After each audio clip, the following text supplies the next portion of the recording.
Getting fired feels like your whole career collapses in one moment, and the worst part, half the time it's for reasons you don't agree with, or reasons that were just not explained.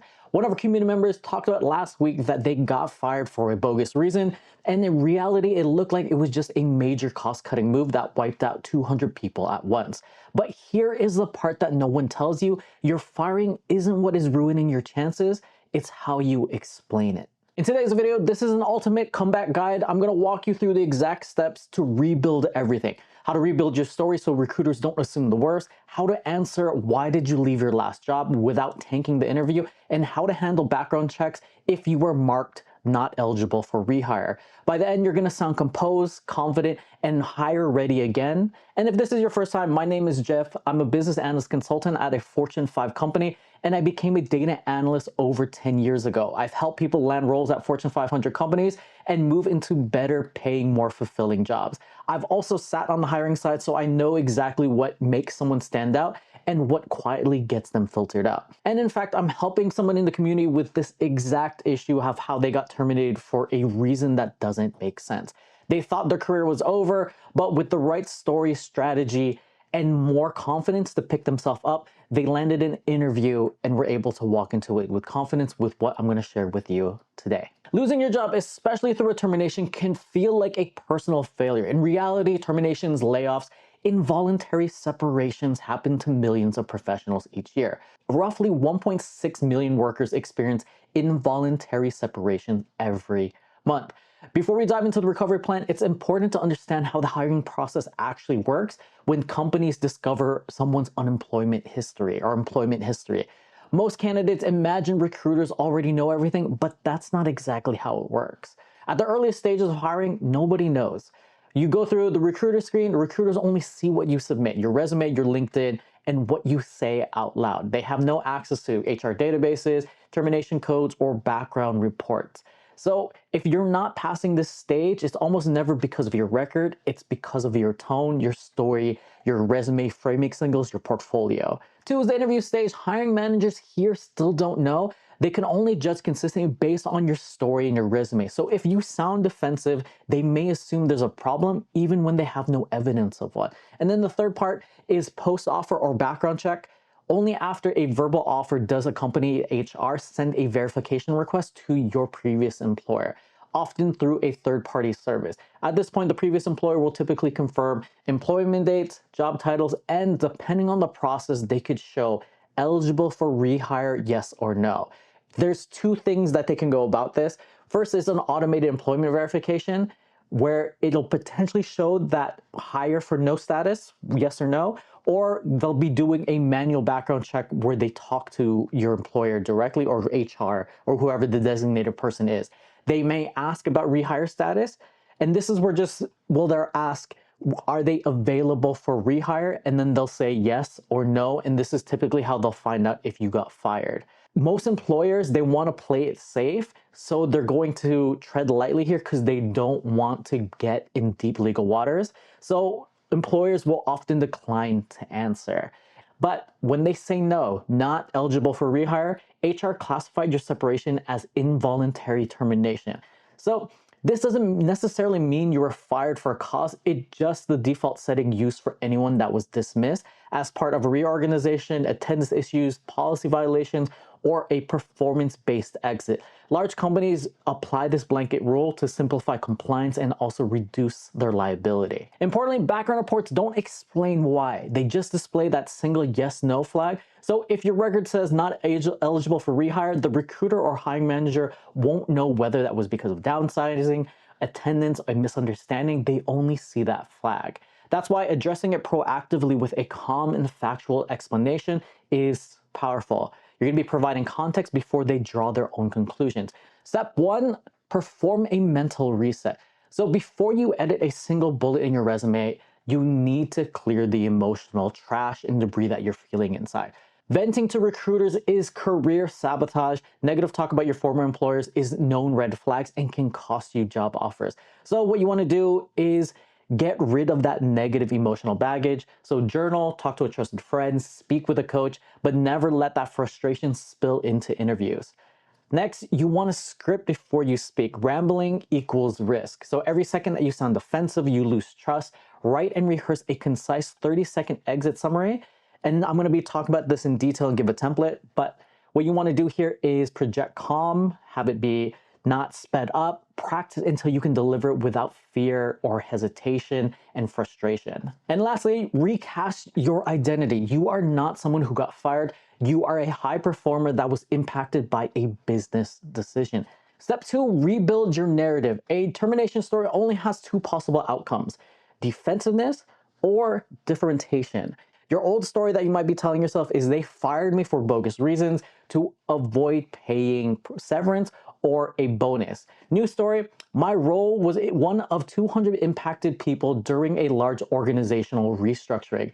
Use professional terminology, organizational restructuring, role redundancy, involuntary separation. Step 3, update your written armor. Your resume and your online profiles are marketing assets, not legal transcripts. Their purpose is to build trust and momentum towards an interview, not to explain every detail of your departure. But in today's market, there are cases where acknowledging a layoff can help. So here's when you can mention a layoff and also when not to. I've seen recruiters and articles from top companies say you can mention a layoff in your professional summary, your cover letter, or within work experience if it contextualizes a gap or short work experience dates at a newer job and also demonstrates more forward-moving momentum.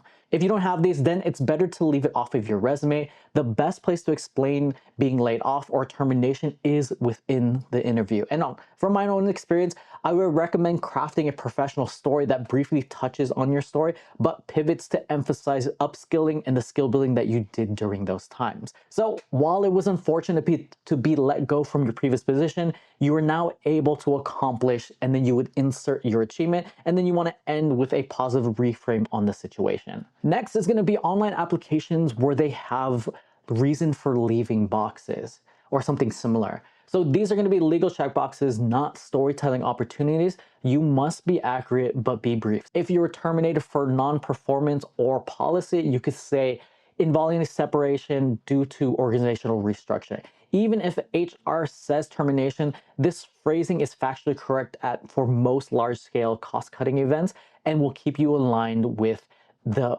Fortune 500 HR language. Step 4, we're going to master your verbal playbook. Recruiters are going to probe because it's their job. So your preparation here is going to turn those potential landmines into moments of trust. So here is a template for that 30-second exit statement that I talked about earlier. So we're going to use this for terminations, restructures, or disputed exits without defensiveness, while pivoting into a story that shows your growth, your results, and your future value. So at a high level, you just want to think of this. Your goal is to acknowledge, clarify, and then reframe, then reinforce your value.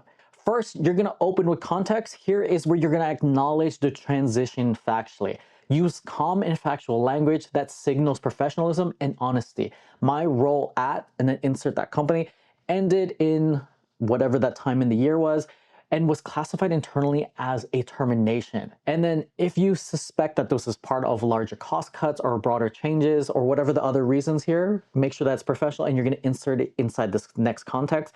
Though I believe this decision was part of a broader restructuring initiative.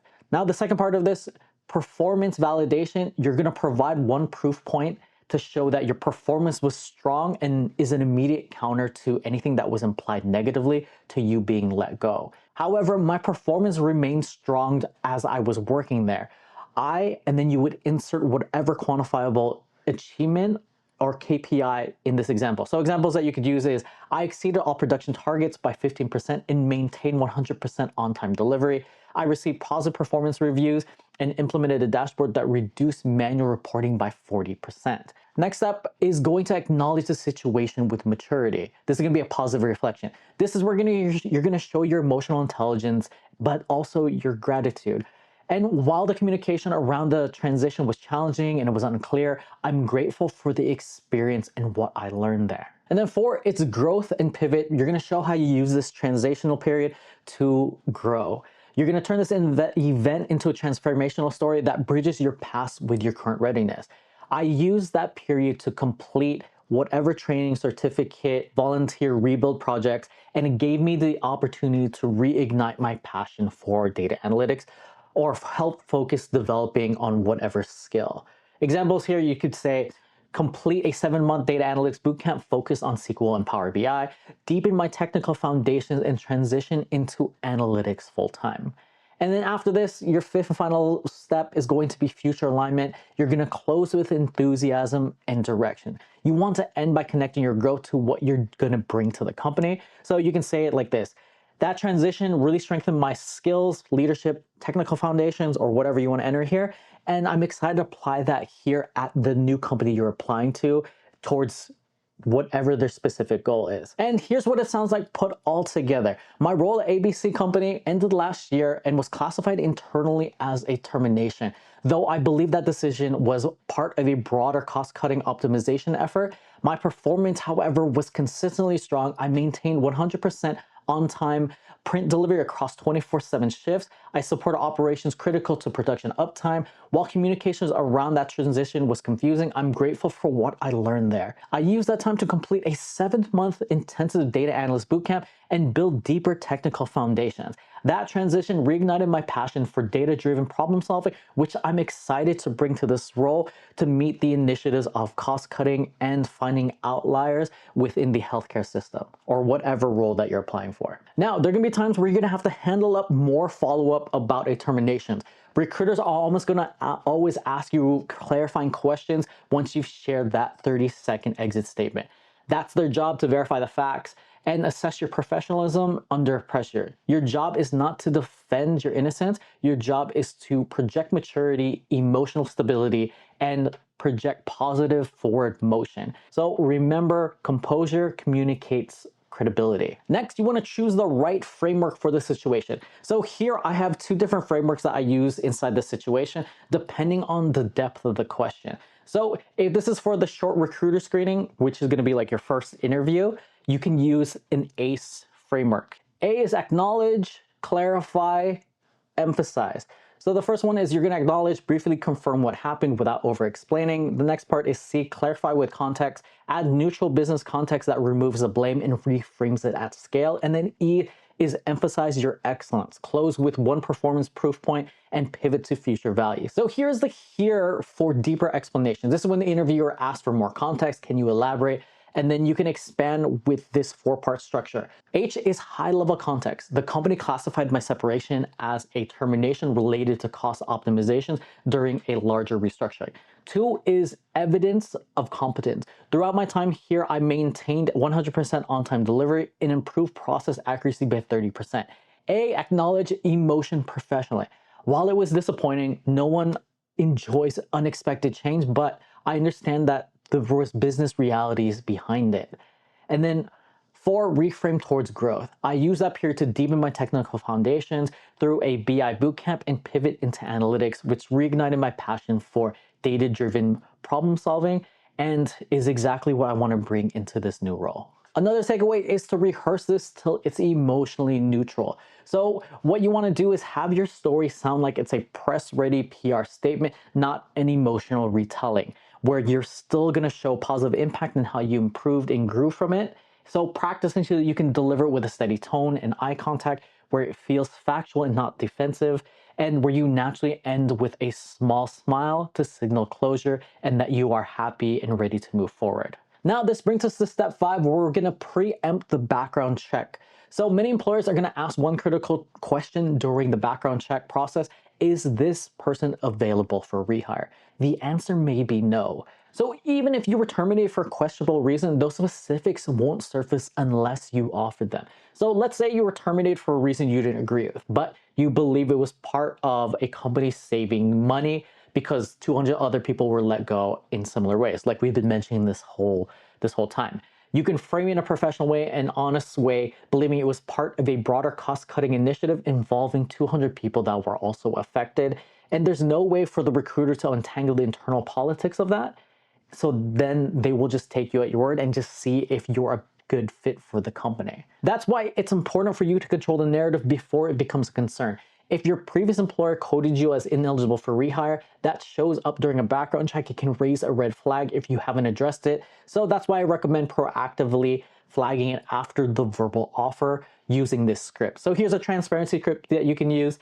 You're only going to use this after you've received the verbal offer and the background check is about to start. So here you want to deliver it calmly and confidently, just like you practice with ACE or the HEAR frameworks. You're not defending your past, you're building a transparent and composed future.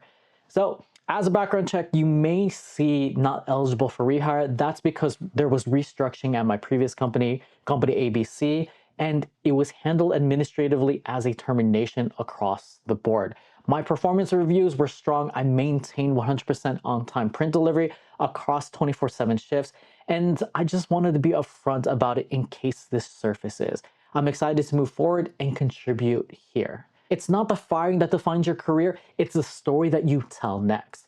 If you've been terminated, remember that this is not the end of your story. It's just another data set that you're going to analyze. It's another variable you account for.